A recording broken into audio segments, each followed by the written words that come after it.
I haven't stepped foot in my business in over 6 months. It pretty much runs without me, so I'm able to run my business from over 4,000 miles away without any worries. Most guys get stuck in this constant cycle of long days and weekends, and they never have time to grow their business. So they end up getting stuck in the truck forever. Once I got the right systems in place and removed myself from the business, I was finally able to. What's up, Joel? Jared, how's it going? It's going good. How are you? Doing pretty good, man. Full disclosure. I feel like we haven't podcasted in a long time. Have we not podcasted in a long time? I think we podcasted last week because I think you've only been gone a week. Feels like forever. Dude, it feels like forever.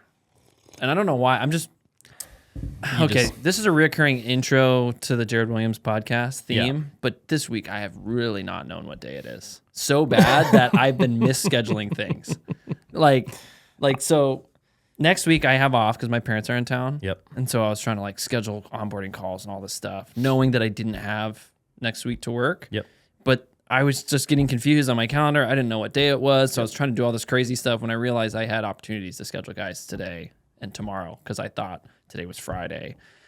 Anyways, I've just been very confused with my days this week. So I get confused with my days, but then this last week I traveled to Alaska, and you throw in a 3-hour time change on there, and I had some meetings scheduled, and I missed them. Yeah. Yeah, I was late to one of the meetings. You were yelling at me. Yep. My wife was yelling at me. Yep. Shout out to Kyle for catching that one. Yeah.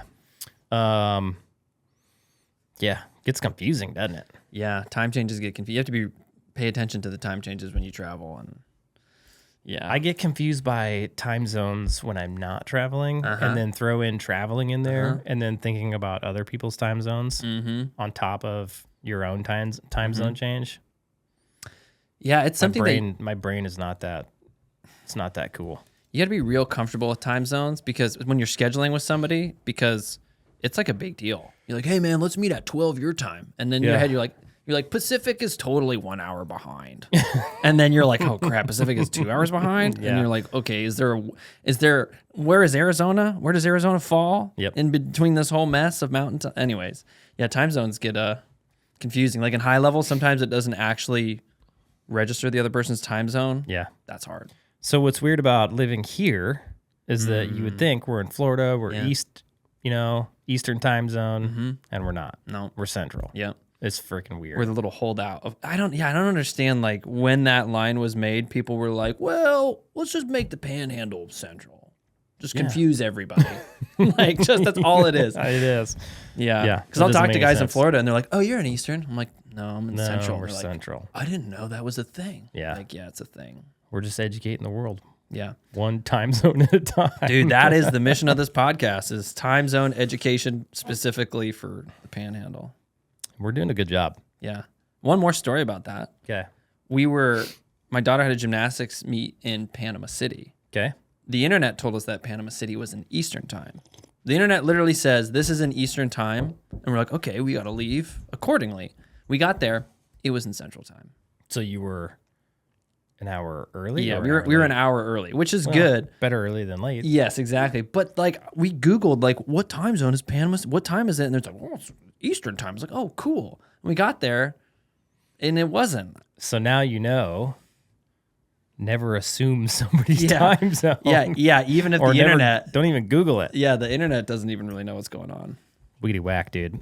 Okay, today we're gonna talk about. I think the title of this video is "How I Run My Plumbing Business." Bam. Could be longer, could be shorter. I don't know. But basically, we're gonna talk about. I want to talk about because I don't think we've ever really talked about this on this podcast. Oh my goodness.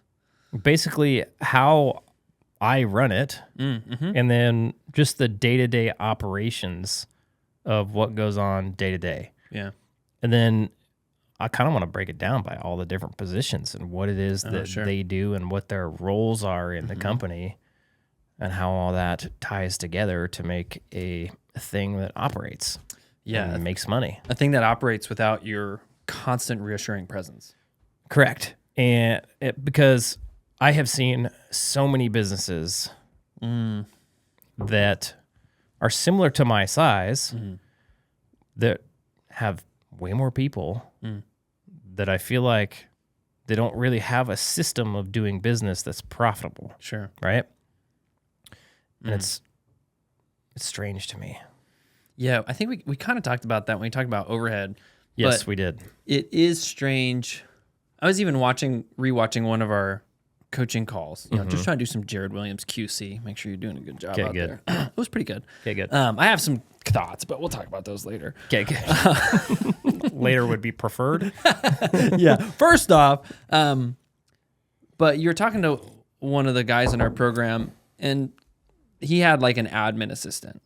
And then you were just like, huh, interesting. Like, why do you have an admin? And he was like, well, there's all this stuff that I don't have time to do because he's busy doing a bunch of stuff and his life was just getting out of control time-wise.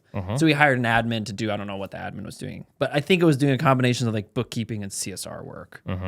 And so I think sometimes when people inflate overhead, they don't really know what to hire. So they don't know exactly like what a bookkeeper would do and what a CSR would do. So they just sort of get an admin person to do like some of both, but not both. Yep. And then they go out and then they get a CSR on top of that. Yep. And there's like these weird overlaps just because people don't understand exactly what all the positions are supposed to do, or they haven't created, this is what you're supposed to do. Yep. And so this is what you're expected to do. And then I'll hire somebody for this other task. Yep. A lot of people tend to overcomplicate stuff. Like, and it's a complicated business in and of itself with tons of moving parts. You've got technicians driving around in giant vehicles, going to a gazillion customers' houses, messing with a ton of different systems with a gazillion different parts, and phone calls coming in, and scheduling that has to happen, and money that has to get made, and it's complicated enough. And then we're going to go, a lot of people just make it even harder. Yeah. For no reason. Yeah, because whenever you like hire somebody, you're introducing a complexity within that human that you sort of have to like reckon with. What do you mean by that? Well, like each hire you make, that's a human with their own things, and sometimes they won't show up, and now you have to figure out, okay, they didn't show, so I have to do something now. Or somebody has to do something. And if you're not quite sure what everybody is doing, then it just is way more complicated. And then the more people you have, the more chance you have for like cultural things to go down that you have to pay attention to. It's just all those things start to introduce almost like barriers to profitability. Correct. I 100% agree. It's hard enough. Yeah. It's hard enough, and then to make it harder on yourself is silly. Yeah. It really needs to be just as simple of a thing as you can possibly make it. Yeah. Without overcomplicating things, without adding too many layers, too many people, and too many things. And then in today's day and age with software and computers, we can get rid of a lot of people. Like there's no need to have people doing some things that software can just do for you, right? Real quick, like what's an example of that? I mean, writing invoices. Have software do that for you. Sure. Like even just giving your people the tools that they need, like giving them Service Titan and a price book and entering in your customers' data, and then they're tracked, and then automate it to send invoices. And sure. All that kind of stuff. Whatever you can automate. Automate your follow-up processes. Yeah. Then you don't necessarily have to have a person sitting there following up with every single estimate. Yeah, sure. Not that that's a bad thing, but especially in the beginning, you can't afford somebody to sit there and call all your unsold estimates. Right. You probably don't even have enough unsold estimates to keep that person busy. Yeah, you might not even have a system to track unsold estimates. Yeah. And so use software to do that for you. Or during busy season, it might not be profitable to have, like for us, we've got 2 CSRs answering the phone during busy season. They're busy answering the phones. They're not doing follow-up. Right. Slow season, they're following up. Yeah. Busy season, we're leaving that to the software. Yeah, I gotcha. We let the software handle that. On that, do you have does the software, I don't know how the software works, but do you program the software to be like, hey, go out and do follow-up during these months because we're not going to get to it. No, it does it constantly. Oh, so it just does it Whether constantly. we're doing it or not. But then you just double down on it during slow season. Yep. Yeah. Okay. Yep. Gotcha. Okay. For context, let's give just a brief rundown overview of my company. So last year we did 5.3 million in sales, I believe. And we have 8 to 9 techs throughout the year is what we had last year. 2 CSRs and a general manager, and then myself. And that's it. And so I think that's pretty lean. If we wanted to expand, we'd probably have to start real soon. We'd have to start adding some more office staff. Yeah. Just because like during busy season, my CSRs and general manager they're flat out busy. Yeah. Which is good. That's what you want, right? You don't want people sitting there with nothing to do. So 5.3 million, we operate under what would be considered a selling technician model, right? There's a few different business models that you can do. You can have selling technicians. You can have technicians that don't necessarily sell. After a certain dollar amount, it goes to a turnover process. And it either goes to what is called a call-by-call manager, or it goes to a, what do they call that? A comfort advisor, right? And so they get like an actual trained sales guy in to sell these bigger ticket items. Oh, I understand. So after a certain amount of ticket price, it goes, in this model, it would go beyond the technician to the comfort advisor. Yep. But if it's just like a smaller ticket thing, then that technician would just handle it within this model. Correct. So it's not like the sales guy would be going out for like toilet flushers and junk like that. It'd be like, no, that guy would go out for, okay, these bigger tickets. Yeah. Got it. And so typically what would happen is technician would go out. If it's something that's going to take more than the 2-hour time slot, then they would have an install crew come and do the work so that the technician can go to the next appointment. That way you're never late for your appointments, right? Right. So the technician is essentially going out and selling stuff, and then the install crew is coming in and installing behind him. Unless he can get it done in his 2-hour appointment, and then he just gets it done and then moves on to the next one. And so there's selling technicians who turn over stuff to a comfort advisor. So like, and this, you see this a lot in the HVAC world, or even, companies who are doing lots of sewer lining jobs or sewer replacement jobs. They'll bring somebody else in to walk the customer through all that, handle that whole project. And then the technician moves on. There's also in recent years what came out to be what's called call by call, where anything over a certain dollar amount, you're actually just hopping on a call with your call-by-call manager, and they're helping you build options and present the information to the customer. In some instances, they're even hopping on a Zoom call through the iPad in the house with the call-by-call manager and the customer, right? What that allows you to do is it allows you to take your best sales guys, your selling techs, right, who have the technical know-how and the sales know-how, because that's kind of a rare thing. Sure.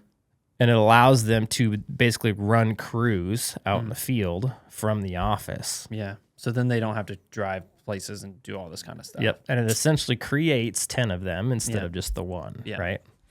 And it's not super complicated. And you can start that process from the beginning, but you have to have somebody that can do that. Yeah, somebody that can sort of, it seems complicated to me only because, like, you have to have that person who can do that, but then you have to have these systems and these other, what would you call them, your installers or your other technicians who are out doing stuff, and you'd have to be able to run that. Well, even if you don't have an install crew, you can still have a call-by-call manager, right? Sure. So the way we roll is the simplest way possible. It's technicians go to a job, they build their own estimates, they sell their own work, and they do their own installs. They're responsible from the time they dispatch to the time we get paid. It's theirs. To me, that's the easiest. Yeah. Some guys can go some owners can, at some point, like in the beginning, you're going to start out with technician is out in the field. That's you. Yeah. And you're taking the phone calls. Yeah. And all that stuff, right? And then eventually you're going to get a CSR, and she'll be able to take phone calls for you and run your schedule for you and all that stuff.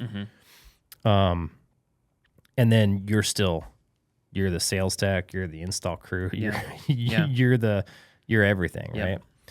And then at some point in time, the owner could become the call-by-call manager. Sure.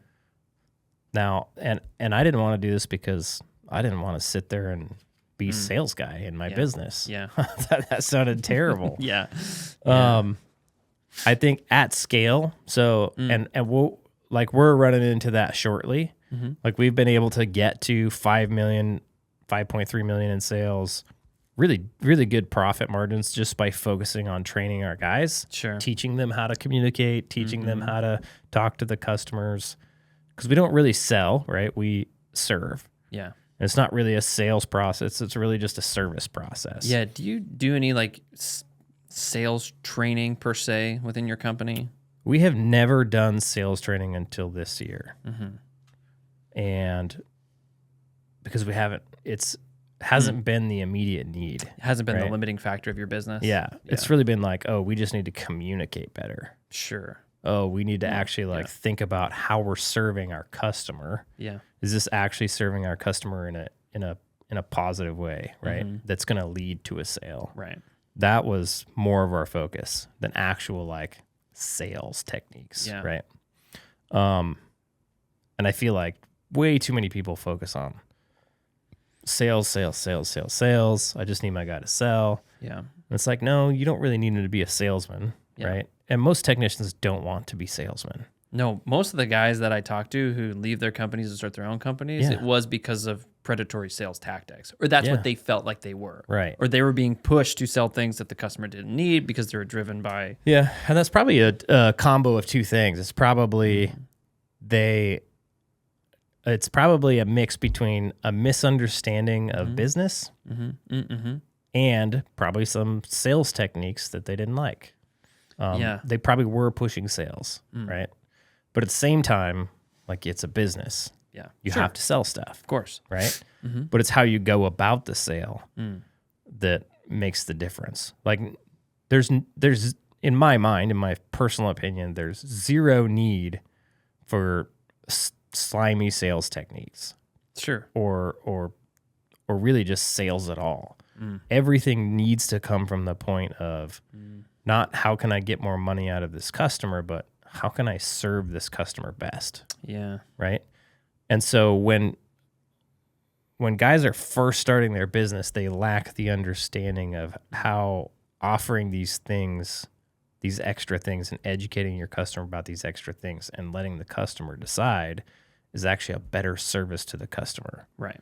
They lack that knowledge because a lot of guys, a lot of technicians, right? We grew up blue collar, we fix everything ourselves. Our parents probably fixed everything themselves. We didn't call people to fix stuff. We don't deal with service guys. Right. And whenever we're fixing something, typically we're doing the bare minimum. Sure. Right? If it's a bad flapper, we're replacing the flapper. Yeah. Because we can. Yeah. And it makes sense. Well, I'm going to put a $5 part instead of a $200 toilet in, right? Unless you just really wanted a new toilet, then you would just fix the flapper. And if the flapper went out again, you would just change it again because it's a $5 part. Yeah. But when you add in having to run a business behind that, and I didn't realize this until I built my price book and I started building out the options. And I was like, oh, dang, for like $200 more, I can change out all the guts in the toilet. So it might be like a $500 flapper or a $700 like complete rebuild of your toilet. Right. For a lot of customers, the complete rebuild makes way more sense because if they're going to have to call me out for anything else in their toilet, they're going to have to spend another $500 or $600. Yeah. They could spend the money now, save the headache later, and it's way less money, right? And you don't see those things until you start to get into it and start to think about it, and think about it from the customer standpoint of they're calling plumbers to come to their house and fix their stuff. And there's a cost to that, and there's a cost to them. And then you also have to think about what your customer actually wants. A lot of customers don't want you to just fix a part of it. Yeah. Because they know something else is going to break on that toilet, and they're not going to fix it, which means they're going to have to call you back out to their house, and they don't like doing that. It sucks out their time, takes their brain space, and costs them money. They don't want to do that. So how much, or I guess what I'm hearing you say is that there is a jump that the plumber needs to make from thinking like how they think and thinking how their customer actually thinks. Yeah. Because I guess the plumber is not the customer. Like, so when you're, like, what I mean by that is, like, when you're the plumber and you're out doing the work and everything, like, you're thinking, these people think like me. Yeah. They want the same things I want. Yeah, and they don't. Yes. Otherwise, they'd be fixing their own plumbing. Yeah, they wouldn't have called you in the first place. They wouldn't have called you. Yeah. And the people who are like that, they just want the cheapest price. Yeah. And so you literally can't make them happy. It's impossible. Unless you want to get, you want to be the one getting ripped off, right? Sure. You want to be the one struggling. Well, then you can do that, but I wouldn't recommend that. Right. Yeah. You really have to think about, really have to get into your customer's head. Yeah. Like, okay, what does my customer actually want? What do they care about? Right. What are they looking for when they call a plumber or a plumbing company? And really try to understand them. And I think that's when the analogies of, like, the doctor or the car shop is helpful, because things that you don't do yourself, like you would expect, and we talk about the doctor, I think is a great example. Like, we expect the doctor to inform us about things beyond just what we went to the doctor for. Right. Because everything is typically a root cause of something else. If you went to the doctor and you had some sort of problem, and he was like, okay, we got to do your blood work. And he got your blood work, and he was like, oh, you have low iron. This is why you're having your problem. He's like, here's how we fix your low iron. Yeah. You'd be like, oh, great. And then 2 weeks later, you go back to the doctor and you've got cancer. Yeah. And he's like, oh, yeah, I saw that in your blood work. Yeah, yeah. Didn't want to tell you about it because it's really expensive. I just didn't want to get rejection. Yeah. I just didn't want you to reject me. Yeah. You'd be like, what the heck, trying to be the good guy here. Right? Yeah. It's the same way with your customers. Yeah. They'd want you to come to their house. They want you to diagnose everything. They want you to let you know what's going on. Give them options, and then let them decide how they want to proceed. Yeah. But if they don't know, number one, that they have a problem, right, and then number two, what the different options are for remedying this problem, right? Can we just repair it? Can we repair it plus a little bit more, and that'll save them some headache in the future? Or is there some sort of like background root cause that we could go even deeper and fix this so it never happens again? Those are the things that your customers need to know that they care about. And when you just present that information to them, then give them the choice, they're happy. They can choose the cheapest, most economical option, or they can choose the one that is going to be the least amount of headache in the future, but it's the most amount of money now. That's not your choice to make as the professional in their home. Right. That's their choice. But they can't make a choice if they don't have the information, right? Do you think that sometimes guys get into trouble because they don't have a good understanding of their price? So they're like, we only make money on the top tier items. Yeah. So I need you to get those top tier items. Yeah, that's why people want to go after water heaters. Yeah, sure. Yeah. Or repipes or whatever. Yeah. Because they're like, that's our bread and butter. That's where the highest margins are. Yeah. And then there's almost this, like, the opposing thought with that thought is nothing else makes us money. Everything else is just to get us this high ticket. Right. They should make money with everything else, though. Yeah. They need to make money on everything. Yes. Most things. Yeah.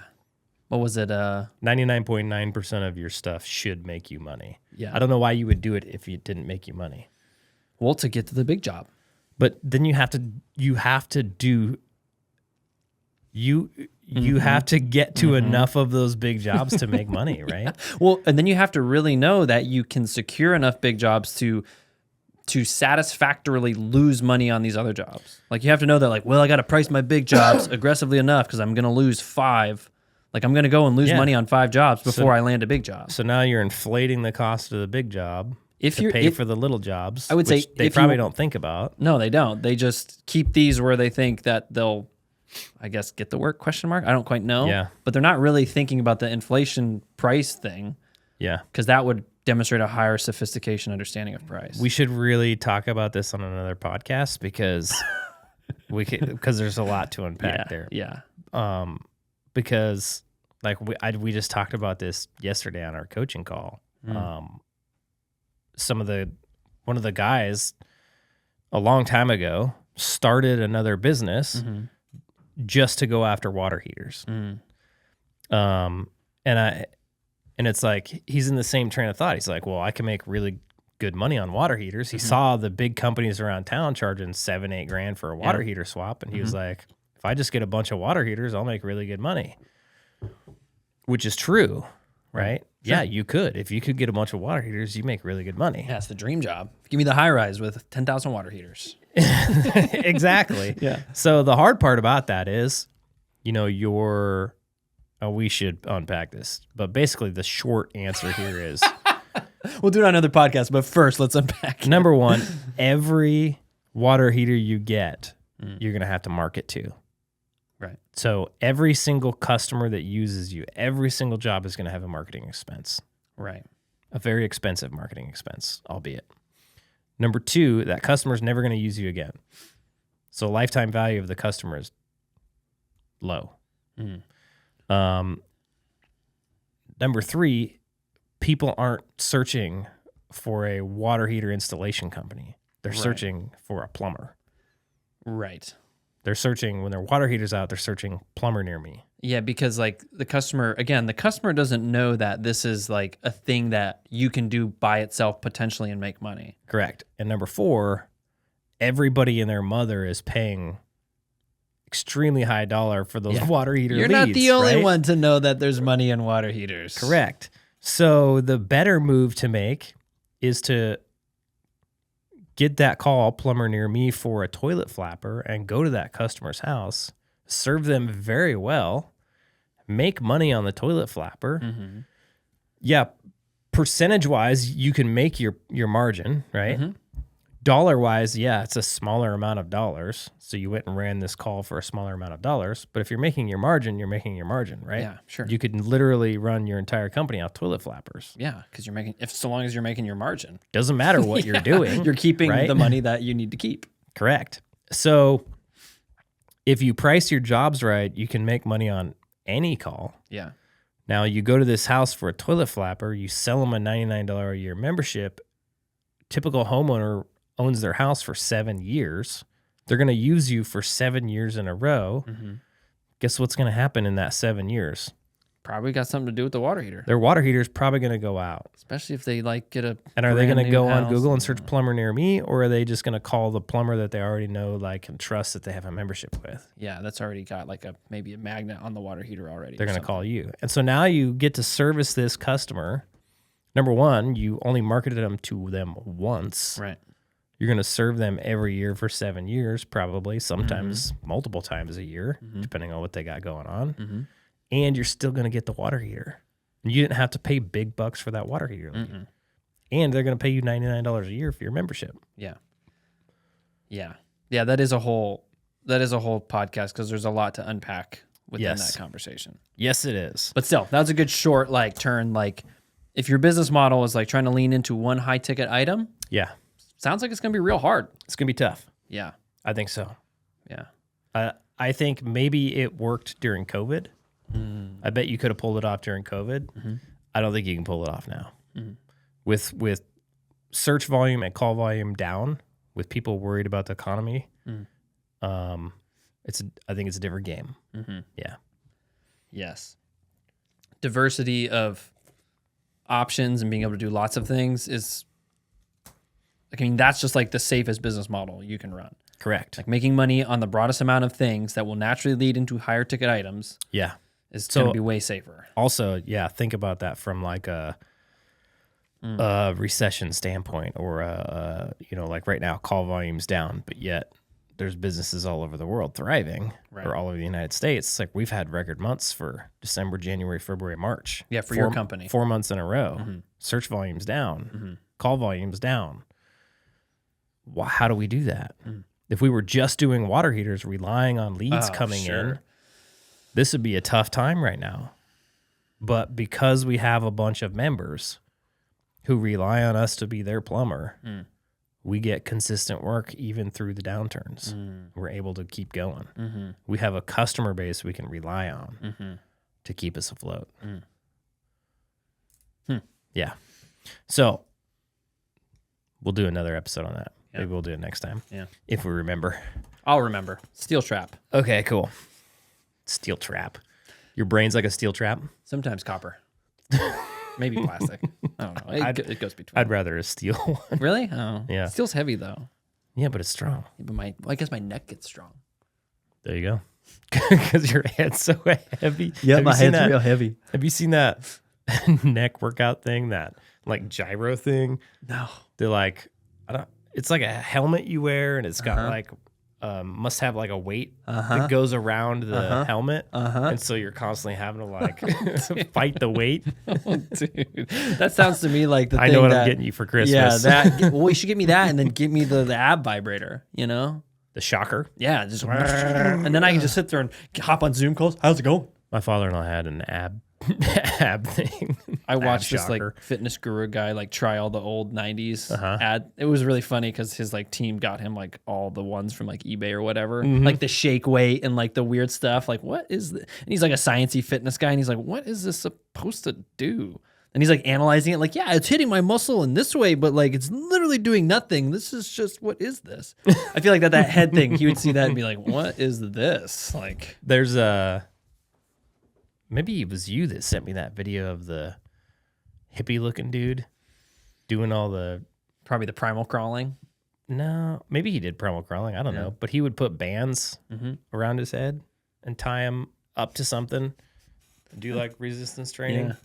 Was that you that sent me that? If so, it would have been a long time ago. It seemed like a guy that you would send me.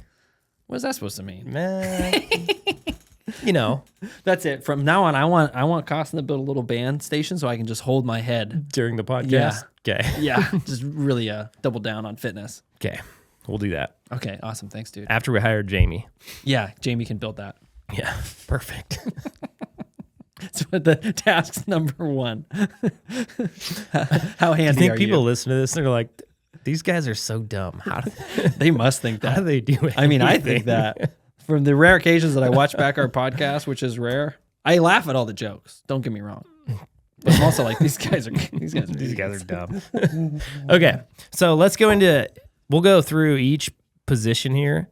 And then we're just going to talk about what I do. We already talked about we're 5.3 million. There's tons of different models. This is the model we run. This is how it works for us. We've been really successful at it. Yeah. I can see at scale we would have to move to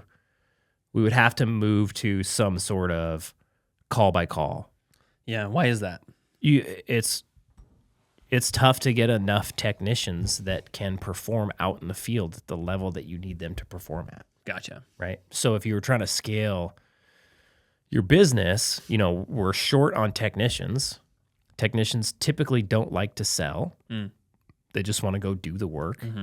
We're not really like, plumbers aren't known for being good communicators. Yes, there are plumbers that are good communicators. Yes, there are plumbers that can sell. Yes, there are plumbers that can do it all. Yeah, of course. For us, it's required a lot of training and a lot of time being patient with them.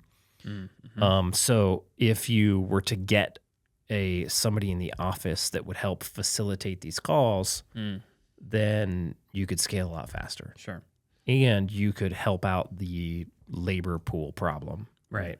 By bringing guys in, you could have much greener technicians at that point. because the call-by-call manager could walk them through the diagnostics, walk them through the option building, and then walk them through the sale, and then even walk them through how to perform the work. Right. And they can even check up on the work and make sure it was done satisfactory. Right. So you could have a much lower skilled workforce Right. out in the field. And obviously over time they would get really skilled. Yep. And then they would be really good technicians. And then you could move in even into the call-by-call management position if they wanted to. So, and I can see that. I can see why that would be needed. Yeah. Just because it at some point in time, you can only get so many technicians out in the field that are doing a really, really good job. Yeah. Okay.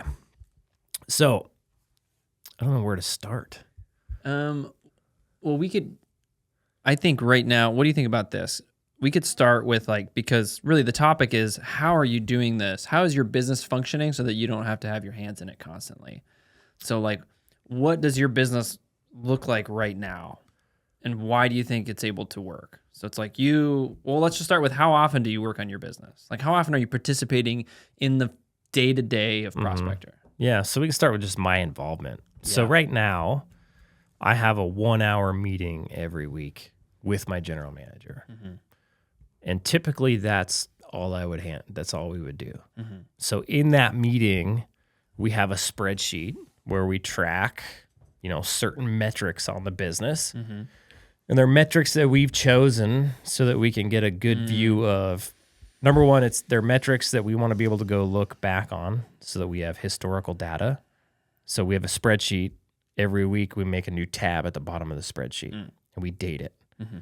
And we track from Friday to Thursday because our meetings are on Fridays.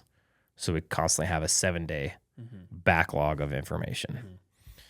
And basically we track hours sold. We track real quick before you go into all these metrics. Did you know these metrics prior, or are no? These are metrics we had to figure out that we wanted to know. Because did they show themselves to be the important ones to watch as you sort of? They did. Because you can get a list of track all these metrics, but once you really understand what they mean, they're kind of meaningless. Well, I heard somebody put it really well. They said there's KPIs, which is key performance indicator, and then there's PIs, which are just performance indicators. Oh, sure, yeah. And so you need to figure out which ones are key. Right? Sure. And track those. And then when one of those key performance indicators is off, that's when you start going into the other performance indicators to say, why is this one off? Yeah. Right. To answer your question of why. Yeah, because typically it's going to be like a symptom. This is off. It's probably a symptom telling me I have to dig a little bit deeper to figure out why it's off. Anytime you're tracking data and the data is not what you want it to be, first off, you have to understand what you want the data to be. True. Yeah. You need to know where you're going. Yeah. And then number two, if it's not what you want it to be, you need to ask yourself, why isn't it what I want it to be? And you need to figure out where to look and then how to fix why it's not where you want it to be. Right. Yep. And at the beginning of this, you need to have data to see from the get-go. Correct. Yeah.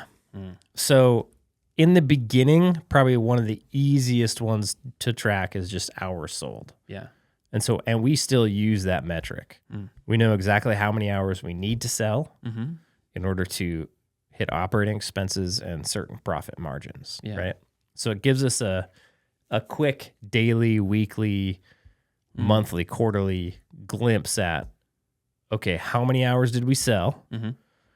How many hours do we need to sell to be profitable? Right. Or based on these hours sold, what profit margins should we be hitting? And then did we hit that profit margin? Now, we can't do that last part daily, but we can do it monthly when we go look at our P&L, right? Is that something that the One Truck Chuck can take advantage of? Just hours sold? Yeah. Yes. If I don't know if it's on our free calculator or not. Hours sold? It is. It is? So if you're watching on YouTube, down in the description, you can go get our plumbing business playbook. If you're listening, you can go to wealthyplumber.com/playbook and you can get our playbook. Somewhere in there, there's a link to our hourly rate calculator. In that, if you fill out that hourly rate calculator, there's a 45-minute video that comes with it as well that you should watch. If you fill that out, down at the bottom, it's going to give you how many hours you need to sell every day. Mm-hmm. And you can calculate out weekly and monthly on your own. This one might show you weekly. I don't remember. It does. Does it? Yep. And so then okay, I need to sell this many hours per day. Mm-hmm. And if it's just you in the field, you should have a pretty good idea of how many hours you sold. Yeah. Right? And it's just you, because you can go to like, well, I went to 4 jobs today and I sold 2 jobs. And yep. And I had 6 hours on all those jobs together. And so I sold 6 hours. Yep. If you're not on software, just write that crap down. Yeah. So that you can see your week and your month. And then you can compare them to your P&L. If you're on software, you should be able to track that via, depending on how you're running the software, but really, ideally, you want a price book. Every task in your price book is going to have an hour value, and you're going to want to track how many of those hours you're selling. Yeah. And that'll give you a great indication into how you're doing. Yeah. Quickly. Yeah. Right? How important is it to know how you're doing quickly? It's important. It's really important. Because you can, if you have a problem, like anytime, like if we were to see a couple weeks of hours down, we would say, why? What's going on? Do we have a problem? Is this something that needs us to address, right? Yeah, like so on versus if we were to have a problem, we could have it for 6 weeks before we see it on our P&L. Yeah. And then we're 6 weeks in. Think about this. If you guys don't get a P&L, how the heck do you even know? They don't. No clue. That's the other thing. Like, look at your P&L. Yeah. So, like, on these calls with my manager, we go over hours sold. How many technicians did we have? How many hours did each technician sell? How much revenue did we do? What profit should we be at for the week? And then we track how many 5-star reviews did we get? How many 1-star reviews did we get? What can we do to avoid these 1-stars in the future? Why are we getting these 5-star reviews? Like, what are they coming from? What do the customers actually care about? Like, what are they saying about our company? Sure, to monitor that they sort like, of. Right? Oh, because that'll help you inform what the customer's thinking. Going back to our earlier point, like that's the bet. Oh, man. This is what they love about our business, and this is what they hate. Yeah. Well, I can't do anything about being expensive because I had to make money, but I can do way more of these things, or we can do better at these things that they like about our company, or make sure that all of our guys are doing these things, right? We also track how many applications we're getting in, how many interviews we did, and how many people we hired. Okay. Applications for technicians. And whatever you need. Yep. And then other than that, the only other metric that we set goals as well for the year. And so we track how far along we are in those goals, and we'll split them up by quarter one. Like, we'll set a yearly revenue goal and a yearly review goal. The review goal is probably useless, to be honest with you. Why do you say that? Because at a point, like, you can push getting reviews, right? And it's really important, and you need to be getting constant reviews. Right. But it's not necessarily a metric that I can do much about. Yeah. Like, once, like, we have it all automated, and the amount of reviews we get are the reviews we get. Yeah. I have no effect on that. Yeah. So it really doesn't do me a ton of good, except that I just want to see a certain number of reviews because I think it would be badass. Yeah. Yeah, sure. So that's why it's there. Yeah. Like, I personally want to hit a certain number. I want to get over 1,000 because I never thought that was possible in Fairbanks, Alaska. Like, nobody has over. There's one company that has 340. We're at 908 as of this morning. And if we can jump over 1,000, You'll be like, that's awesome. It'll just make me super happy. But also, I would say that you should still be paying attention just in case your automations aren't working. Sure. Like, if you're like, oh my gosh, we haven't gotten a review in a month. Something's weird. Sure. Yeah. And then one that we've really been tracking as of lately is billable efficiency. And that's just time spent on job versus time billed. Yeah. And the reason we're tracking it is it's really easy when you look at your business and things are down to just blame everything on the technicians. Our technicians need to be better. The reality is you need to look at your business first and say, are we doing everything in our power to make our technicians as successful as possible? Is it really the technician's fault or is it our fault? Usually, there's always room for your technicians to get better. And typically they're never as good as the owner was out in the field because the owner out in the field cared a lot and the technician is just a job. So at the end of the day, it's just a job. That's it. He just goes there, makes his money and goes home, right? He doesn't want it to be anything more. Some people are more motivated than others and it just is what it is. And that's fine.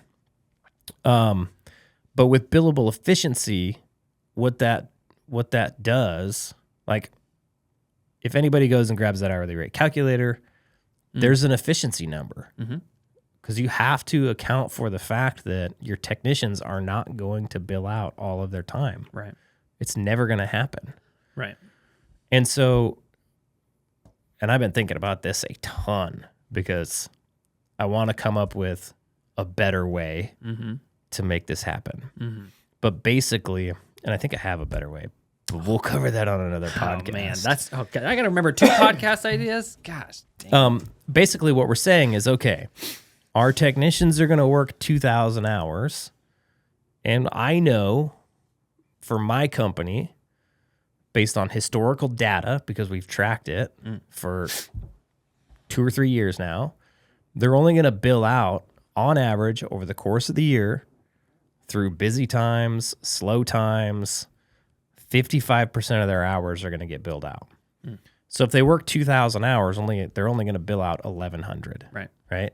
And you need to know that because you have to cover all of your expenses, and still make a profit in those hours that they bill out to the customer, right? So billable time versus non-billable time. And you have to account for the non-billable time when you're pricing your stuff, or you're never going to make money. So, all that said, like my guys are billing out 55% of their time. They all use a price book that I built. Okay. So in that price book, we have water heaters, we have toilets, we have all the plumbing stuff you could think of. And I came up with the hours associated on every task, right? So let's say I have 4 hours for a water heater task, but it takes my guys 6 hours every time from start to finish. And some people would probably think that's nuts, but I'm about 100% positive that a water heater actually takes 5.5 hours all said and done. Like from the time that we get the call to the time they get dispatched to the time they go to the house, talk to the customer, sell them on a new water heater, go get all the stuff, come back, install it all, clean everything up, turn it on, fill it up, make sure it gets hot, make sure the relief valve doesn't pop, talk to the customer, bill the customer, and get out of there, and then hit dispatch on the next job. It's about 5.5 hours. You're not just billing for like, because people will be like, yeah, well, it takes me, I can install one super quick. But that's not, you're not just talking about like how fast you can install the piece of equipment. There's all the other tertiary things that happen in the process. Tertiary. Exactly. So I've got 4.5 hours in my price book, but I guarantee you it takes 5.5. So what is that doing? That's driving down my billable efficiency. The time on site was more than the time allotted for the task. Now, is that the technician's fault? Or is that my fault? Wow. Sounds like it's your fault, Jared. Okay. So if I have 30 guys out in the field and average time on a water heater is 5.5 hours, then I should probably have 5.5 hours on that price book task. If that's what the data shows, Correct. What's going to happen when I add time? Let's say I'm doing this on the majority of my tasks in my price book. When I go add time on these tasks in my price book, what happens? Your billable hour is going to decrease. My billable efficiency is going to increase. It's going to go up, right? So not only time on site versus time sold is going to go up, but what's also going to go up is time worked versus time sold. Sure. Sure. So on my hourly rate calculator, my billable efficiency is going to go up. Right. You're going to go from like 55% to whatever it might 60%. Yeah. Now, I get a 5% increase. Guess what happens to my hourly rate? It can technically go down. Yeah. Because I'm being more efficient. Yeah. Right? Yeah, sure. Yeah. So you have to understand it can technically go down, but you can still hold down the same bottom line margins. Correct. Yeah. But at the end of the day, what's the same? What'd you say? One more time? At the end of the day, what stays the same? Efficiency goes up, hourly rate goes down. Yeah. What stays the same? Your profit margins? Sure, but what else? I don't know. I bet my profit margins would go up, but the price of the task stays the same. The cost to the customer to install a water heater would be identical. Oh, right. Yeah, because you're adding time, but you're making it up by decreasing how much the customer's getting charged per hour. But it's the same, right? Like the numbers change on the calculator, but they just replace each other. Correct. It still equals 0, we could say, or whatever. Correct. Yeah. So it's all relative. Yeah. Right? Well, then, so like, what's the benefit? Of what? Well, because if everything stays the same, then like, I mean, I can see the benefit would be your data's accurate now. Yep. And like things are just getting streamlined across the board. That's it. And you just have checks and balances so that you're tightening up all the systems that are a little loose. That's it. Like if I got like a loose something in my car when I'm driving, it doesn't really bother me. But if I tighten it up, it would be better. Correct. I agree. And ideally, like if your billable efficiency, like time on site versus time billed. Yeah. Ideally, we want that to be 100%. Yeah. We want it to be that's the dream. as accurate as possible. Then we have this very good measurement of like what our technicians can and can't do. Sure. Right. And then also like, since you would be more accurate with that, the chances that when the technician goes over, like Jared says it's 4 hours, but the technicians are always going over. Yeah. Every time they go over, you're losing money. It's not really. Oh, really? How come? Because I account for it in my billable efficiency on sure. my calculator. Yeah, right? You're right. But let's say I'm over on half my tasks, but I'm good on the other half. Yeah. And I'm making up for the ones that I'm over on with the ones that I'm accurate on, right? Technically, these other tasks are overpriced. Right. And the water heaters are underpriced. Right. If it was that way, right? Yeah. So I think being accurate is the best way to go. But you have to understand it's all relative. Yeah, no, I get that. But I think being accurate, but then we could even tie it into like just being, like you want the data to be true. And I think accurate is a good word, but I think true is a better word because it's a deeper, like, man, you just want to have true things happening in your company. Because then like this is actually what's going on. Like data's cool unless your data's wrong. Data's useless. And so here's the thing. You could have a plumbing company that's $700 an hour and a plumbing company that's $200 an hour, and their water heater could cost the same amount. Yes. It's not really an hourly rate. Oh, yeah. It's just a measurement. Time is the measurement you're using to come up with these things. That's actually a really good point. I like that a lot because a lot of guys get stuck on, I can't charge that much per hour. Yeah. And it's like, it's not really a trading money for time. Yeah, don't think about it in the time and materials construct that you're thinking about it in. Nope. Because or don't think about it in your hourly wage type of construct. Yep. Like it's just the unit that you're using to determine how you can make money in your business. Yep. If there's a cooler unit, you'd use the unit. Correct. So we're going to construct this as best we can, right? We're going to track our efficiency. We're going to track our time on tasks. We're going to make them as accurate as possible. We're going to put the information we have into our pricing calculator, and we're going to come up with an hourly rate that we're going to use to then go price these tasks. Yeah, because that hourly rate is how you get to the point where you're holding down a profit margin. Yep. And then we're going to track whether or not we're selling enough hours. And that's going to say, hey, we should be hitting these profit margins. It's also going to help us budget because we're going to see like how much we're charging and what our minimum rate is. And if we, as you add technicians, you gain margin, right? And so if you add a technician, well, now you gain some margin. Well, should I spend some of that margin on marketing? Probably, right? To keep the guy busy. Well, how much can I spend? Well, I have an hourly rate calculator. Now I know I can go put in my marketing budget. Gotcha. I can see in the numbers how much I can spend on marketing to keep this guy busy without going over, right?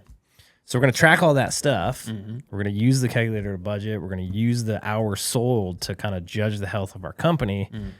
And then we're going to go look at our P&L and we're going to say, did I hit the margins I need to hit?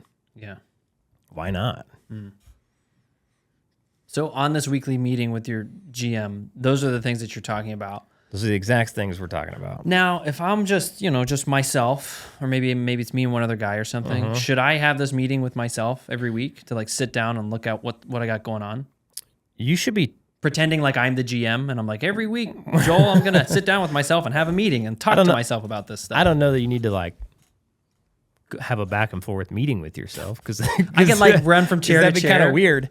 But you definitely could track it on a spreadsheet and just know, okay, I sold this many hours. You might not need to do it every day or every week, depending on how you're feeling. Like when you're a solo operator, you have a really good pulse on stuff. Sure, yeah, because you're in the, and honestly, you're probably, if you have data, you're probably checking it a lot. Yeah, and yes, true. But you're probably just like in a vacant moment, like, I should look at my hours sold again. The mistake that happens though is people look at their bank balance. Yeah. And they use that as a metric. And so, it'll drive you nuts because you'll go up to 40 grand. The next day you'll be down to 20. And so you're freaking out, right? But if you didn't pay attention to the bank balances and you tracked hours sold instead, then you would see, okay, I'm making 10% profit, 20% profit, 30% profit. Okay, for the week I'm at 20. For the month I'm at 20. Well, if you only did $100,000 in work, which you're probably not doing, if you did $50,000 in work, you only made 10 grand. Yeah. Your bank balance should only be up 10 grand. So if it's up more than that, you're about to spend a bunch of money. Yeah, there's something that's about to happen. Yeah. Right? Yeah. Which for those guys, like, just pay your stuff off every single day. That will help you out a ton. Like, because you won't have these huge drafts jump out, like $20K supply house bill or whatever you got going on. Yeah, don't build up huge account balances at your supply house and then pay them off with your credit card 30 days later and then pay your credit card 30 days later. Oh, yeah, that sounds That makes really your P&L 60 days off. Yeah. And again, like accuracy, truth in your data is very important because that's how you make decisions. Yep. And again, if you don't have any of this data, that would be a good place to start. Correct. Also, when you're a one-man show, so when you're looking at your P&L, right, you have, we talk about this a lot, but it's important. You have gross revenue at the top, and then you subtract out your COGS, your cost of goods sold, and you're left with gross profit, okay? That number right there, the gross profit number, is going to be extremely valuable. So the best way that you could do this would be to go to pay yourself just like you would any other technician. Track your time and pay yourself an hourly wage. You have to be doing have some sort of steady cash flow at this point to be able to do that. But the second you can do that, I would do that. Yeah. Because you have to pay yourself eventually. Yeah. And what a lot of guys do is they just wait until there's some extra and then they pay themselves, right? Yeah, and sometimes it's like air quotes extra. Yeah. Because they might not even, it just might look like extra because the bank account didn't move for 5 days. Yeah. It must be extra. Yeah, and half the time you don't even know. Yeah. And that puts you in a bad spot of like, oh, there's 30 grand extra in there. I'm going to go buy this thing. Yeah. Right? Oh, I'm going to go buy a new truck or whatever. Yeah. Don't do that. For tax purposes. Yeah. So if you pay yourself like a regular technician, what you need to be doing is you need to be watching that gross profit number. And so there will be gross income. Then you're going to subtract out all of your materials. And then you're going to subtract out all of your technician labor. You have to tell your bookkeeper, I want my labor to be called technician labor, and I want it up in the COGS. Yeah. Owner pay would come out of overhead if you were like taking an Owner draw? pay would come out of overhead. Yeah. And Yes. your bookkeeper might assume since you're the owner, we're going to throw you in the overhead section. Most bookkeepers throw all your payroll in the overhead section because they don't know. Yeah. And you have to tell them. Yeah. I need technician labor. I need any subcontractor. I need anything associated with that technician labor. All needs to be in COGS. All their benefits, everything. That way you can go look at your gross profit. Okay. Absolute bare minimum gross profit is 50%.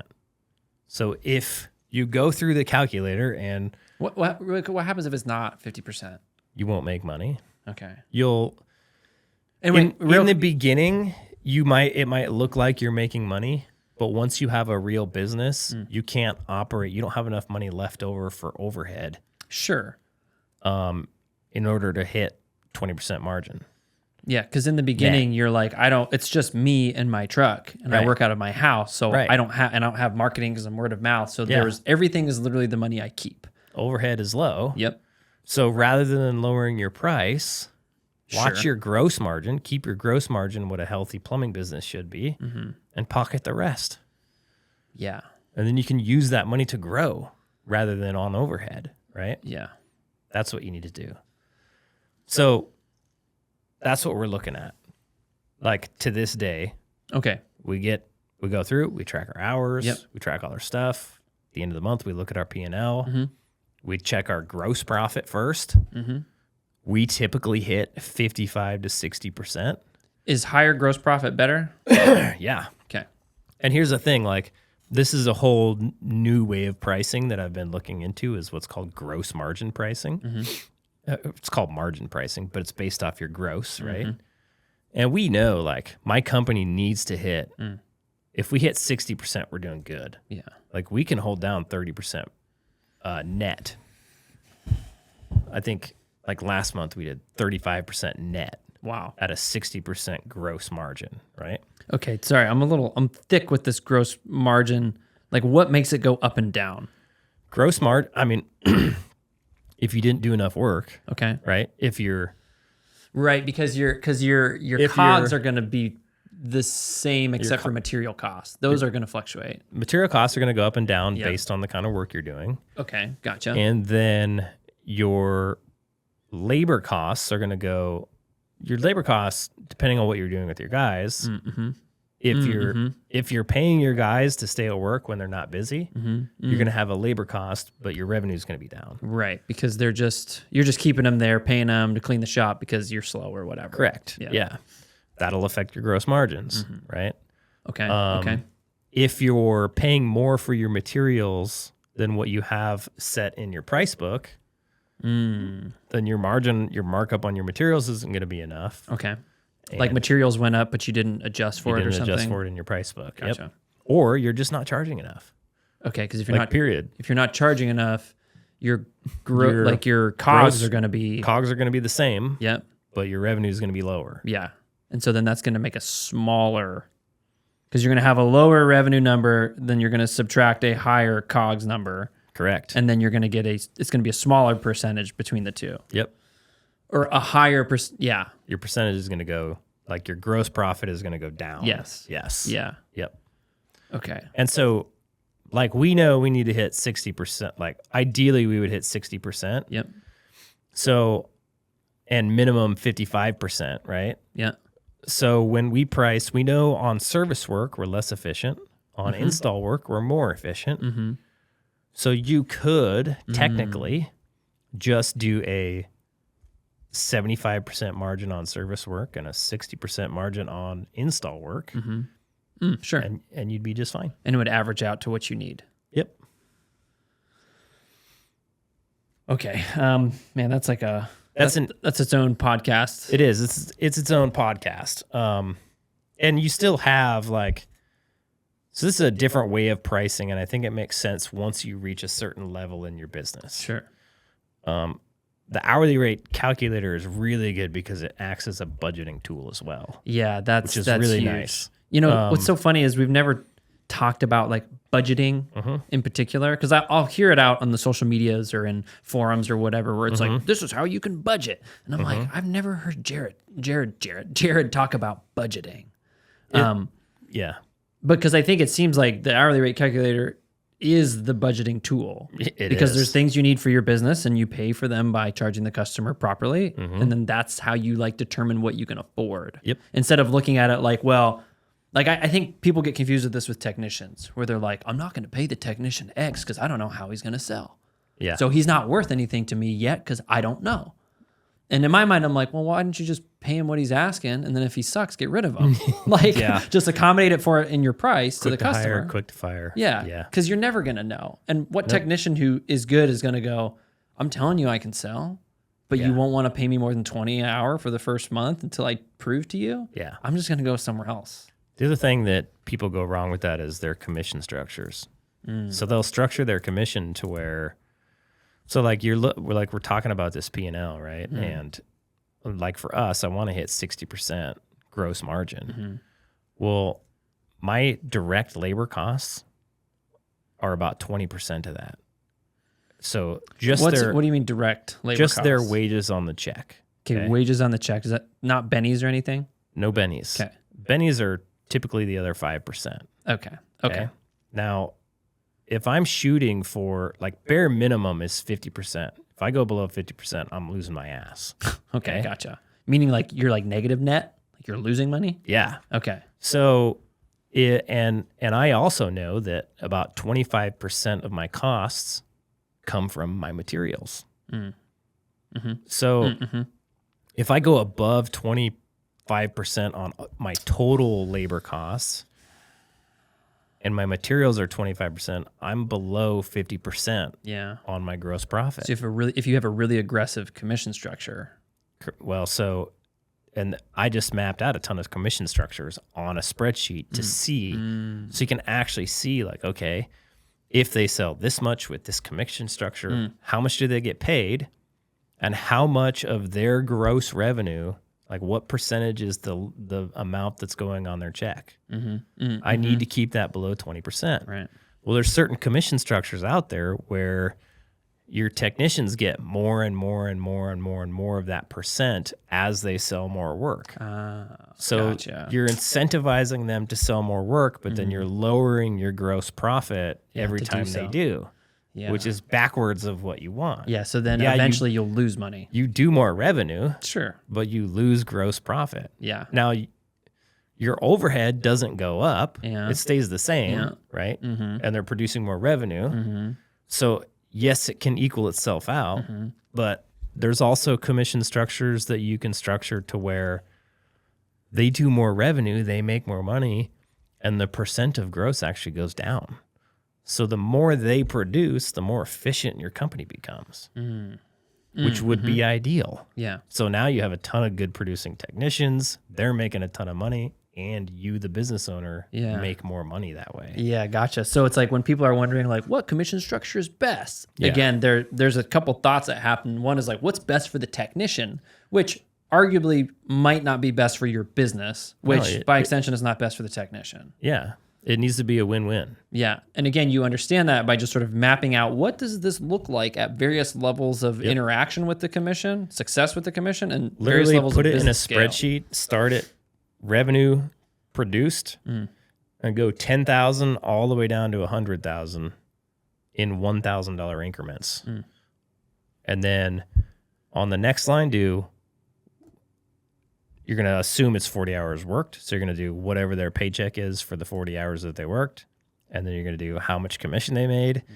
You're going to do a total on that. And then you're going to do a percent of gross on that. And you'll see what your commission does. Yeah. And then you can change.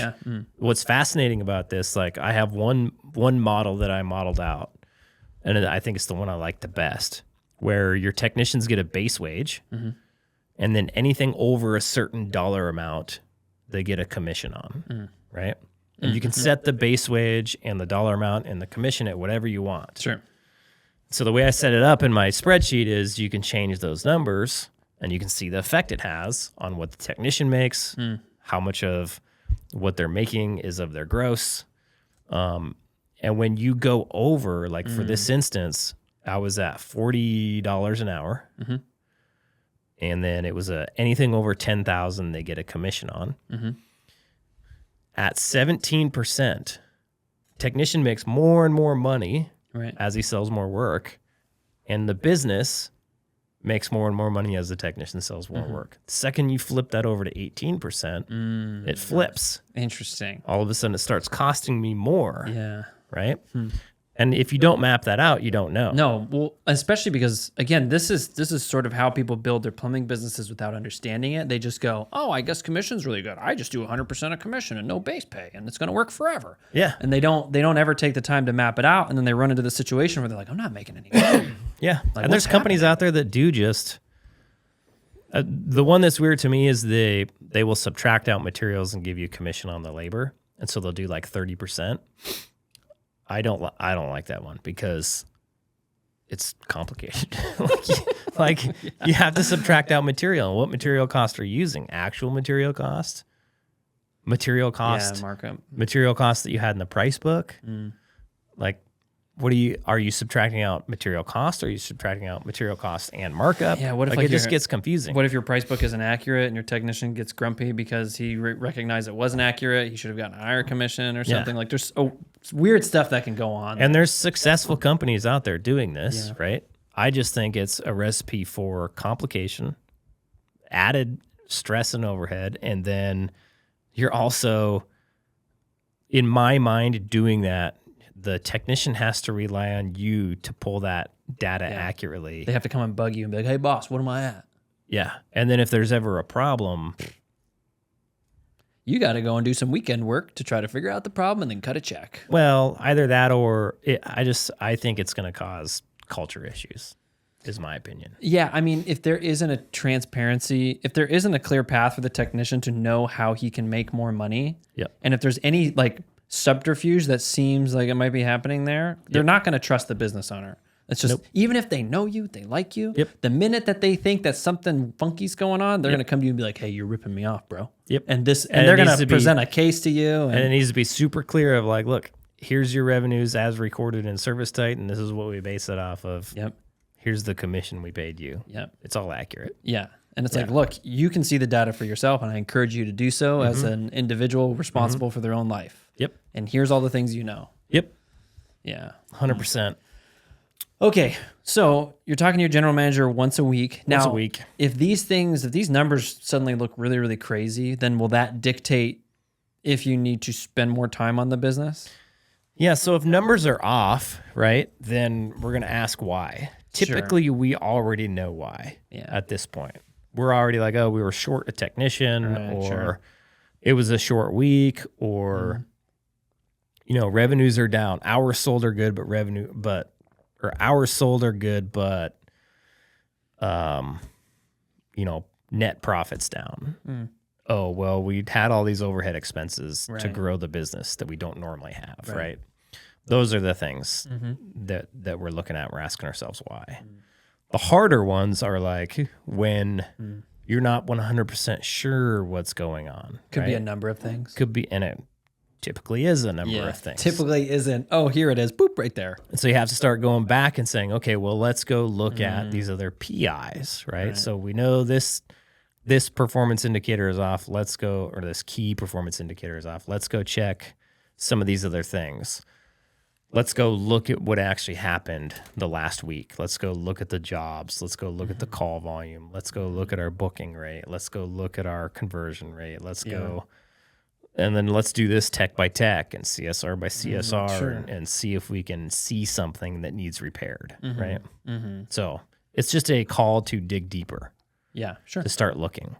And when you're looking at like hours sold in your weekly view, that can be a little harder sometimes, but it helps you to catch things before they happen, right? When you're looking at your P&L, you're looking at if you're looking at your gross profit and it's off, well, then it's something to do with the job.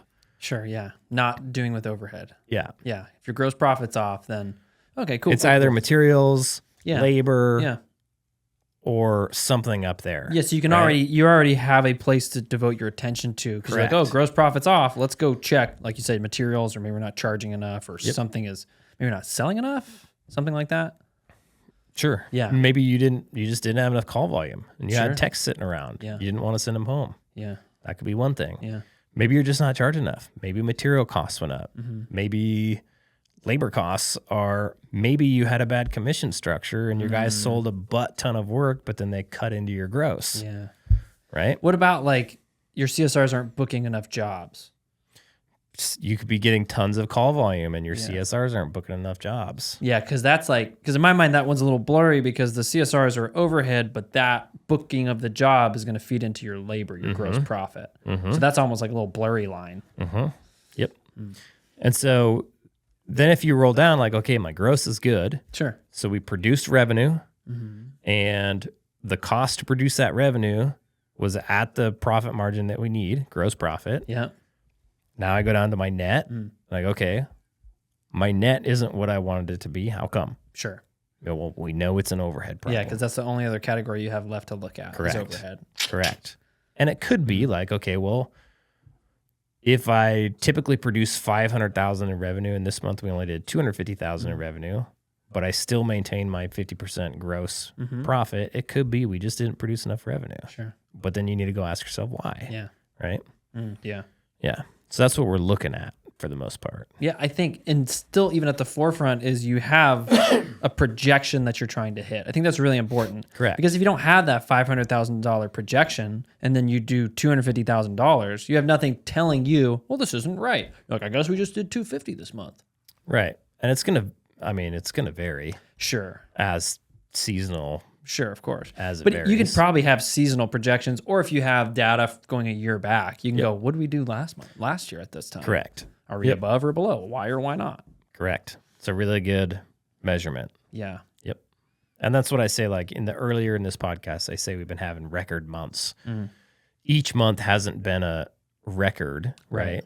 We had our most profitable month ever was sometime last year. I don't remember. I think it was June of last year. Not our most profitable, but highest revenue month. Right. We're not breaking that highest revenue month record every month. Right. We're growing over last year. Yeah. So last year in December we did X. This year in December we did this. Yeah. Okay, we're up. Yeah. Last year in January we did this. This year in January we did this. Yeah. Okay, we're up. We've been up 5 months in a row, despite economic downturn, which is cool. Yeah. Yeah. Okay, so it seems to me that what really helps you run this sucker from a long distance, Data. Yeah. But But software. data, software, yeah, totally. And I guess within that, let's talk about like, okay, so that's what you talk with your general manager.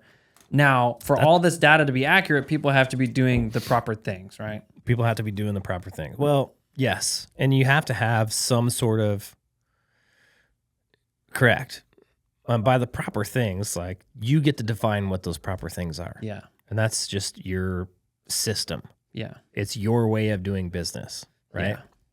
So everybody knows like, hey, we show up from this time to this time. We work this time to this time. Sure. And have that like Our jobs codified. are scheduled in these time frames. Everybody knows if I'm on a job and it's going over, what do I do? Everybody knows. CSRs know, hey, if technician isn't on this job and he's got another job coming up, what do we do? They know what to do, right? So that's what I would call my system, right? Yeah. Your systems. And the more systems that you have that are defined and that are, I guess, true and they work, is the less somebody's calling Jared asking them some question or Correct. bugging Eddie and asking some question. And that really boils down to two things. It's the simplicity and the effectiveness of the system. So you should always be asking yourself, can we do this with less steps? Can we make it easier and be more effective? Or Can we simplify this? Or even just as effective, but with less going on. Yeah. If you can, then make those changes. Yeah. But also people. People play a huge role in that. Our businesses are filled with people. Yeah. And if you have, like, if I were to go hire a bunch of $20 technicians, my systems would have to be way more robust. Yeah, you probably have to have people who make sure that the systems are being followed. Like, you would not only have to have systems that are robust, you'd have to have people who are making sure the systems are actually being used. You'd have to have more management. Yeah. Yeah. You would, yeah. Systems would be harder, management would be harder, all just to pay the guys less, right? Yeah. Like, the quality of the people you have in your business makes a huge difference in being able to run the thing efficiently and effectively. Yeah, 100%. I was just listening to a podcast between Lex Friedman and Dana White. Dana White's the UFC owner. Yeah. Built that monster of a business. Yeah. And it's huge. And Lex was like, so what can you attribute to your success? Yep. And Dana said, what I'm really good at building teams. Like, that's why I'm successful. It's because I can build a really, really good team. And I mean, in my mind, the question is always like, yeah, you can hire good people, hopefully, but sometimes you can't. And so how far do you need to, like, how far are you willing to go to, like, make this person into the thing that you can make a good teammate, right? Because it's like, whenever I hear, like, I built really good teams, like, oh, cool. So you found really good people and hired them. I think that's doable in a lot of situations, right? So like, places where they don't need licensed plumbers, you can hire really smart, really talented individuals, teach them plumbing pretty easily. Sure. Right? So really smart, really talented, really motivated people that have a really high mechanical aptitude. You could teach them to be a plumbing technician relatively quickly. They could start doing low-level tasks very fast. Right. And then start learning higher-level tasks while they're making you money very fast. Right. That's doable. CSR. We just hired new CSRs, and we paid them more. And we got them in-house, in the office. And they're worth every single penny. Yeah. Right? Yeah, they're doing good. Less management, better production, and it's awesome. Even my general manager, I don't have to pay him what he makes, but he's well worth it. He's very committed. He believes in the cause. He does his absolute best. Does he make mistakes? Yes. Sure, is he perfect? No. But is he really trying his absolute best and constantly getting better? 100%. Right? So I think you can, depending on your situations, right? Now, for us, for technicians, it's a little different. We need guys that have experience. We have some of the, I think, some of the most complicated plumbing and heating work in the United States, right? It gets 40, 50 below. We have stuff's buried in the ground 6 feet under with 4 inches of spray foam and heat trace on it just so it doesn't freeze, right? And then on top of that, we have a bunch of hydronic heating that was installed by people who had no idea what they were doing. So it's just, we have this giant heap of garbage installs up there, right? Yeah. And that's the stuff that our technicians have to go deal with. Yeah. Plumbing is terrible up there. Like, half the time we can't get a snake in or a camera in because the piping isn't good. It's like the Wild West, right? Yeah. So we need... Literally, people build, like, the people who built it are from the Wild West. Like, yeah, like literally. So we need, like, a higher quality technician, right? So it's harder to train for. Sure. And they have to be licensed because the state says you need to license your technicians. So for those roles, right, we're more willing to take in a lower skilled technician and then give him the training and help him get better. And we're more willing to work with that, right? And it's a different story. Yeah. I heard there's this quote in, like, our I was watching this training in the sales coaching that we got, and there was this guy in there, his name is Brian, and he had a really cool quote about business. Because this guy had this question on the call. He was like, so I'm going to pay a really aggressive commission because I want to have the best sales guy on my team. And the guy, Brian, was like, hey, man, don't do that. Like, to get the best, you have to convince somebody that you're going somewhere. So it's like, to get the best, it's not just about like paying the best. Right. It's about also building this vision of your company that you can look at somebody like, hey, man, like the advantage of you working with me at the ground floor is that, one, this is where we're going and this is how we're going to get there. And it's going to be awesome. And you're going to be first pick for like moving up the chain. You're going to be first pick for doing all these things. So it's like, I want you here with me because I'm doing something here. I wouldn't say first pick. Well, I would say there's going to be an opportunity. Sure, there's going to be opportunity, right? Because you might not want that person to be first pick here in a couple of years. But and first pick in the sense of like first to have a whack at it. What if they prove themselves to be a good enough technician to keep on, but they're a giant pain in the ass, would never make it as a manager? Oh yeah, well you're still going to give them first pick? It depends. Like I think I would always have the conversation. Like if they're like, if I had that technician and they were like, yo man, look, I want to be manager. Like, let's sit down and have an interview. And I talk to him, I'd be like, okay, this is why I don't think you'd be a good manager. That's fine. And like, this is why I think, and this is, if you want to be a good manager, you'd have to pivot all this stuff. But if like you brought this guy on and you're like, hey, you're going to be my first pick for manager. And then management position comes up and you say, hey, you're my first pick, but you suck. So I'm hiring this guy. Maybe first It's not pick, going to be good for your culture. How about not first pick, but like first, you could say like first opportunity. I would just say there's going to be opportunity to move up. Yeah. Like we're going to need managers. We're going to need all sorts of people to help us grow this business. And you can go a lot farther than just a technician here or just a manager here or just a CSR here or whatever. Yeah. And I think that's important to have that because then it's like you're giving that person a reason to stick with you and to be a high performer. And like when you find that high performing person, they're gonna be like, oh, this is gonna be cool. Yeah. Like there's things for me here that will satisfy my economic needs, but then also just my like, I don't want to show up to work and just be like chilling. Yeah. And like doing this not interesting things. And like when you're building a good team, you want to be able to that you can provide, I don't know, a culture and energy to get those people. The people are really what make it at the end of the day. Yes. It's the people in the systems. Yes. You can have the people and lack the systems and you're going to fail. Yeah. You can have the systems and lack the people and you're going to fail. Yeah. It's the two together that are powerful. Yeah. It's the solid system, the simple, not complicated, not tons of overhead system, right? Mixed with solid people who make your business go well. Like Dana White, good at building teams. I would say I might not be good at building teams yet, but I've been good at attracting good people and getting them sold on my vision. Yes, I agree. And that's it. 100%. Yeah. Yeah.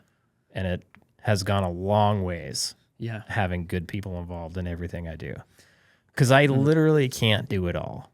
Right. At some point, you have to rely on other people to do stuff for you. And the bigger your business gets, the more that happens. I can't go out in the field. Right. I haven't gone out in the field in years. There's no way I could go out in the field. Yeah. I don't have time for that, right? And then there's no way I can manage my business. Right. I don't have time for that. It would be a mess. So I need somebody there to manage it. I can't answer the phones. I can't run the schedule. And then even like in our coaching program, I can't handle the sales team. I don't have time for that. I can't even do like, I don't even like there's whole sides of this thing that I don't touch that I have to rely on other people for. And if there weren't good people in those positions, none of it would happen. Right. None at all. It's the only way to succeed. How much of a clear understanding of each role do you need to have?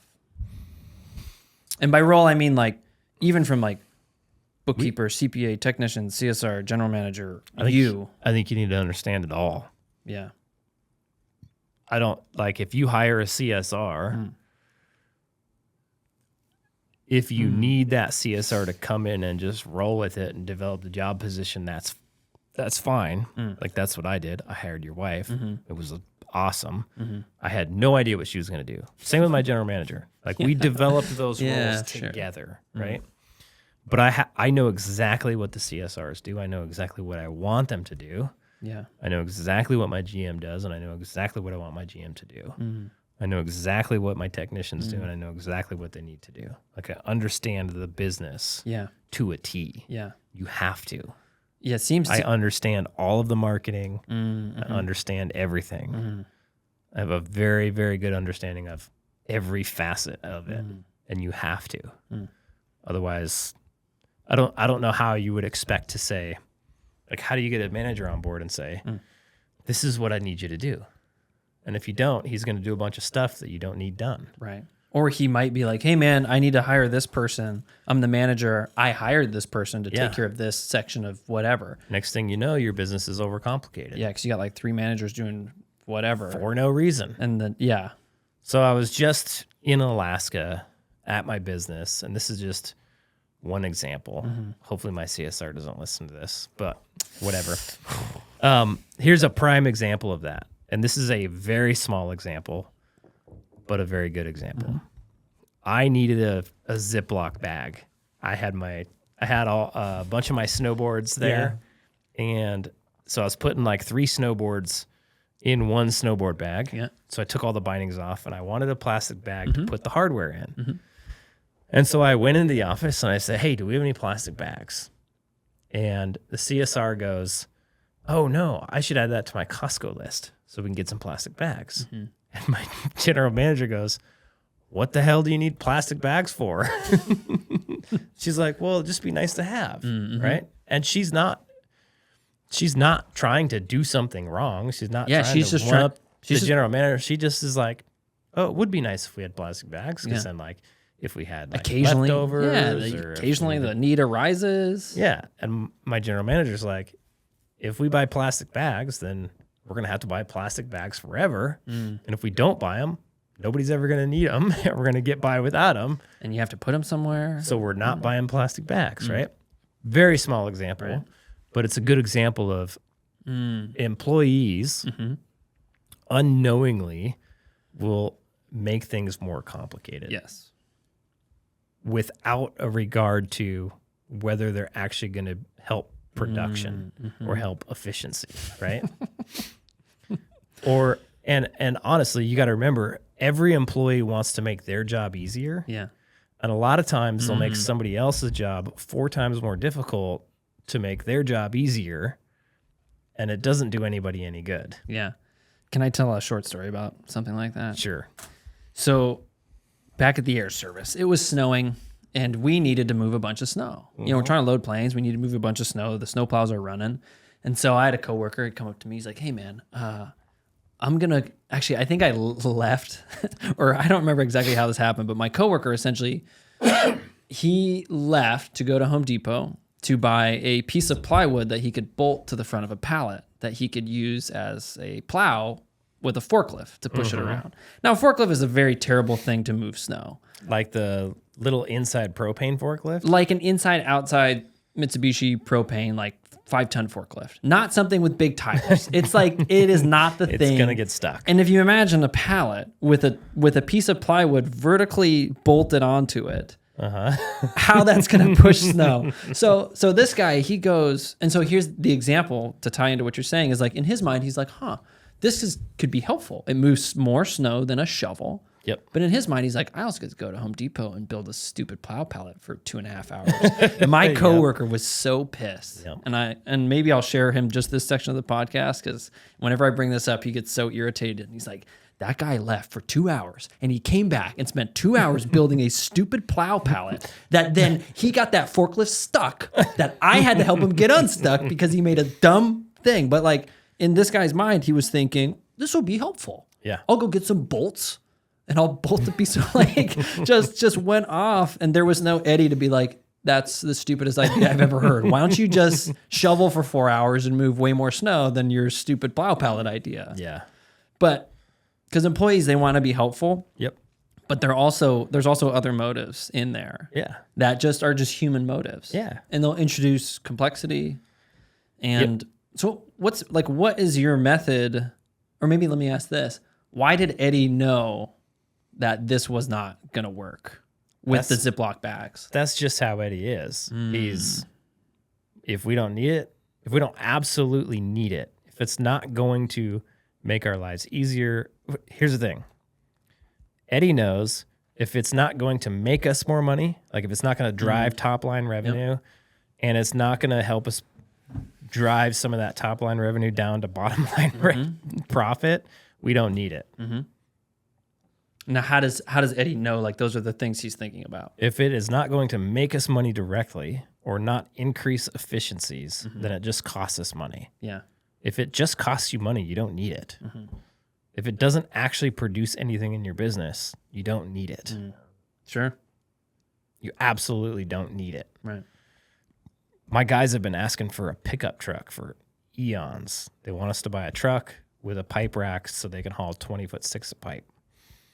Because in the vans, we can only fit, I think we can fit 14 feet max, right?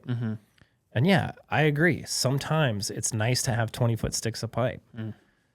I worked for 5 years without ever having a ladder rack with 10-foot sticks of pipe. I got around just fine, right? Sure. And we've been doing it for 3 years now or 4 years now. And in the rare occasion that we have to haul a 20-foot stick of pipe, we make it happen. We get it delivered. Like there's workarounds, right? To add in the complexity and the cost of a pickup truck, and then the guys going, "Oh, I need a 20-foot stick of pipe. I'll go bring my van to the shop, grab the pickup, go to the thing." Exactly. Where's the pickup? Somebody took the pickup to go get breakfast. They didn't tell anybody that. Why did they take the pickup? And then exactly. That's exactly what would happen, right? So that's another example, right? If I go buy a pickup, it's going to cost me money, and it's not going to help us make money, and it's not going to drive any of the money we are already making down to bottom line net profit. So we don't need it. And if you run your business any other way, those things are going to happen often enough to where you're not going to be left with any profit. Yeah. Because you have inflated your overhead and your cost of doing business to a point of ridiculousness. And the bigger your business gets, the more those little things like Ziplocs or like I can imagine like back at the air service being like, we should get binders for this task and filing for all these things, and then be like, sure, and then end up with like 25 binders that never get used, but you just buy binders. Or worse, they start using them. And now that would be worse. And now you have this. Then you have three people like doing binder managing binders and filing cabinets and So it seems like one of the values that you have instilled within your management, I think I didn't really have to work on that one. It was naturally instilled. Yeah, it was just like simplicity and really, what was that like thinking about something? Because I mean, here's the conflict. Like there's this conflict of, oh, I identify the employee trying to be helpful. Yeah. And the conflict is me being, no, that's not helpful. Yeah. Which can be difficult for people to do. Yep. When a well-intentioned employee is just like, oh, this makes sense. Like it doesn't make sense. It would be nice. I agree. You would have had a Ziploc. It would, or even like the truck. Yeah, sure. It would come in handy sometimes. Yes, it would. Most definitely. It would be nice. I agree. I 100% agree. Yeah. But at the point in time in our business, it doesn't drive more revenue and it doesn't help us drive net profit. Yeah. And so if I were to buy that truck, all it's going to do is jeopardize our success, which jeopardizes your paycheck, which I don't want. Yeah. I mean, at the end of the day, it's ultimately like this thing has to work. It has to work like a well-oiled machine. And if it doesn't, then you don't get to get paid. Yeah. And that's the thing I don't want. Yeah. So we need to protect that for everybody. And that's really what protecting profits do. Yeah. You're just protecting everybody's paycheck, including your own, which needs to happen. Yes. Okay. We didn't even make it through the other positions. Yeah, I don't even know where we ended up. We just sort of. Okay, well, I guess we'll have to. We'll do another episode on what these other people do. Yeah. Well, because, it comes back to the conversation of like, you're able to, this business runs by itself essentially. For the most part, yeah. With a little bit of oversight. And because we still need to talk about like what you're really thinking about when you like, you guys are going over the KPIs, but in like your head, there's still this like, what does Jared think about his business? And so like, quick thought is in my business, I do lots of research. I do lots of thinking about what is the future going to look like? Sure. How are we going to move this forward? How are we going to develop? How are we going to become even better? Sure. Yeah. And I guess, okay. Yeah. What is the market doing? Right. How are we going to react? Or how are we going to not react and we're just going to move and then what are other positioned people well? What are other people in my market doing? How are we going to differentiate ourselves? Like right now we've got a few people starting to copy our model. And we're a small town. Yeah. So how are my customers or potential customers, why are they going to choose me over them? What makes us different? Thinking about all that kind of stuff. Cool, man. Cool, man. See you next time. See you, Holmes. See you in a couple hours.